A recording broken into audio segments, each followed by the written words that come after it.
Good morning বন্ধুরা, আমি মঞ্জুশ্রী আর তোমরা দেখছো বেঙ্গলি ব্লগ উইথ মঞ্জুশ্রী চ্যানেলের আরও একটা নতুন ব্লগ। তো আজ সোমবার, সরস্বতী পুজো। আর আজকে পুজোটা না 11টার মধ্যে দিয়ে নিতে হবে, সেই জন্য সকাল সকাল পুজোর জোগাড় করে নিচ্ছি। আর এদিকে আমার ছেলে এসে বলছে, মা আমি তোমাকে কি হেল্প করব বলো। তো আমি বলছি, তোকে কিছু করতে হবে না, তুই এখানে বসে বসে পুজোটা দেখ, কীভাবে পুজোর জোগাড় করছি দেখ।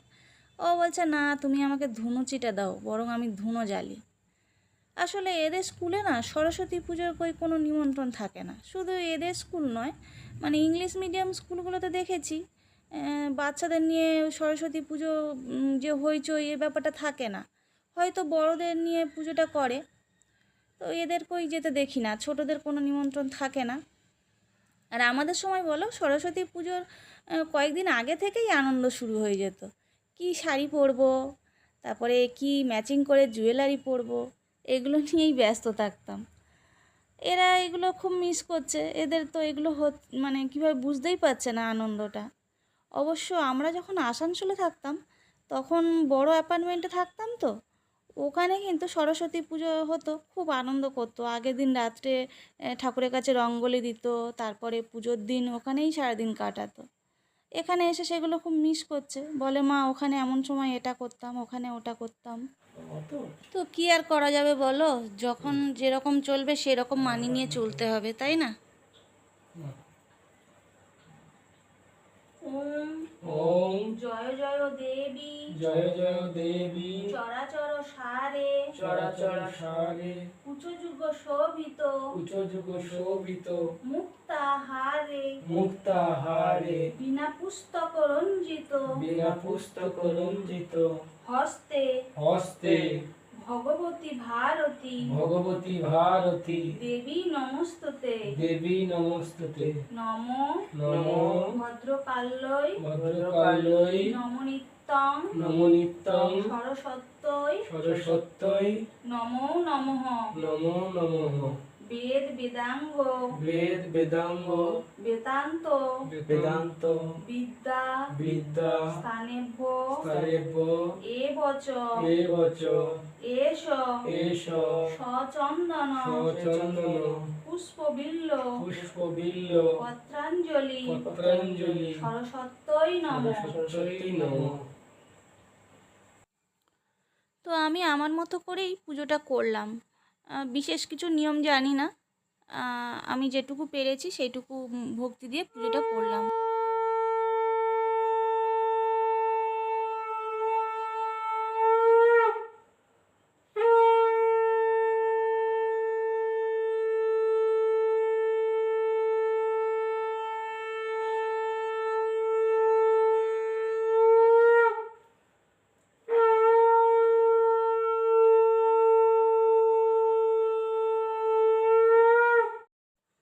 আমার পুজো দেওয়া কমপ্লিট হয়ে গেছে।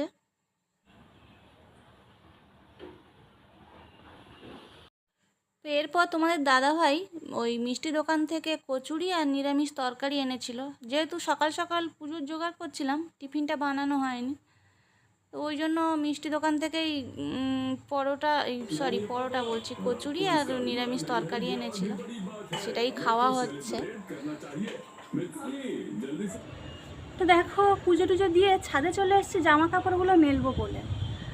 আর গিয়ে দেখছি একটু খিচুড়ি করব।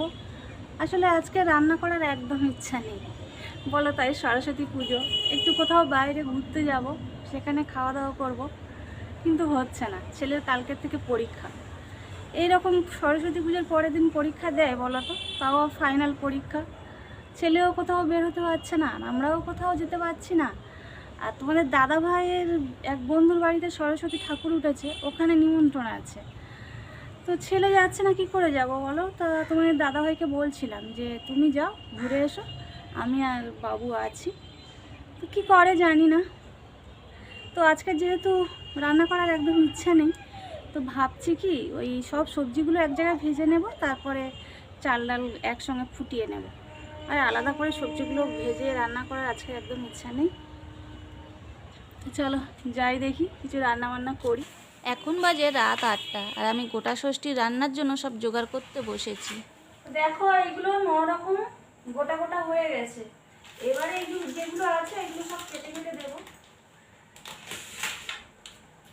চলো এগুলো জোগাড় করে নিই। আর জানো তো এই যে বেগুনগুলো দেখছো না, ভালো করে দেখছি 2-3টে বেগুন পোকা। তো পোকা বেগুন তো দেওয়া যায় না, আবার তোমাদের দাদাভাইকে বাজারে পাঠালাম বেগুন আনতে। এই গোটা ষষ্ঠী, এই যে মানে গোটা গোটা যে সবজিটা হয়, চচ্চড়িটা হয়, এটা খেতে খুব ভালো লাগে। এর একটা আলাদা ফ্লেভার আছে। আর সারাদিন পান্তা, রান্নার কোনো চাপ নেই, খাও আর রেস্ট নাও, ঘুমো।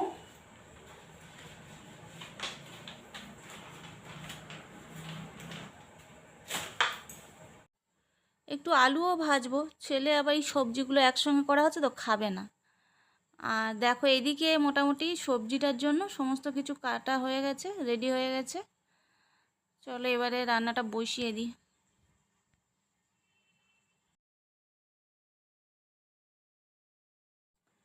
যেহেতু রান্নাটা নিরামিষ হয়, প্রথমে তেলের মধ্যে মানে শুকনো লঙ্কা, 5 ফোড়ন, টমেটো এগুলো দিয়ে একটু নেড়ে চেড়ে তারপরে আদা দিয়ে দিতে হবে। তারপরে সবজিটা অনেক সবজি তো প্রথমে ধরে না, অল্প অল্প করে সবজিগুলো দিয়ে যখন অনেকটা জল কমে আসবে, নুন, হলুদ, লঙ্কা, জিরে গুঁড়ো এইগুলো দিয়ে নাড়তে নাড়তে যখন শুকনো হয়ে আসবে তখন সবজিটা হয়ে যাবে। আর যেহেতু পরের দিন সারাদিন সবজিটা খাওয়া হবে, ওই জন্য শুকনো শুকনো করতে হবে। একটু যদি রস থাকে, মানে ঝোল ঝোল একটু ভাব থাকে, তাহলে কিন্তু তরকারিটা তাড়াতাড়ি খারাপ হয়ে যাবে। সেই অনেকটা আমাদের রান্নার মতো। সবাই রান্না পুজো নেই, কিন্তু আমাদের রান্না পুজো আছে, তখনও কিন্তু রান্নাগুলো এইভাবে অনেকক্ষণ ধরে ধরে রান্না করে শুকনো শুকনো করে রান্না করতে হয়, কেননা তার পরের দিন সারাদিন পান্তা আর ওগুলো থাকে। আর যেমন গোটা ষষ্ঠীতে একরকম হয়, প্লাস ধরো একটু আলু ভাজা বা 1-2 রকম আইটেম হয়। রান্না পুজোতে কিন্তু অনেক আইটেম হয়, যার জন্য সারা রাত লেগে যায় রান্না করতে। আর আমার মামার বাড়িতে আবার প্রচুর লোকজন খায় রান্না পুজোতে, সে মানে সেই ভোরবেলা শেষ হয় রান্না, জানো তো। আর এদিকে দেখো আমার সেই ছোটো কড়াতে যে তরকারি করছিলাম সবজিটা, সে এবারে পালং শাকটা এত বড় নেওয়া হয়েছে, ওই কড়াতে আর ধরলো না। আবার একটা আলাদা ছোট গ্যাস ছিল, সেখানে গ্যাস ওভেনে এই রান্নাটা করা হচ্ছে। আর এদিকে দেখো আলুটা ভাজা হচ্ছে, আর তোমার দাদাভাই বলছে তুমি ওই দিকে সবজিটা করো আর আমি আলুটা ভেজে দিচ্ছি। তো দেখো এই হলো গোটা ষষ্ঠীর চচ্চড়ি, আলু ভাজা, আর ভাতে জল দেওয়া হয়ে গেছে। তো এইগুলো তোমাদের দেখিয়ে দিলাম, আর আজকের ব্লগটা এখানে শেষ করছি। তো তোমরা সবাই খুব ভালো থেকো, সুস্থ থেকো। আর আমার ব্লগটা যদি ভালো লেগে থাকে প্লিজ লাইক দিও, চ্যানেলটা সাবস্ক্রাইব করে দিও আর শেয়ার করে দিও। টাটা।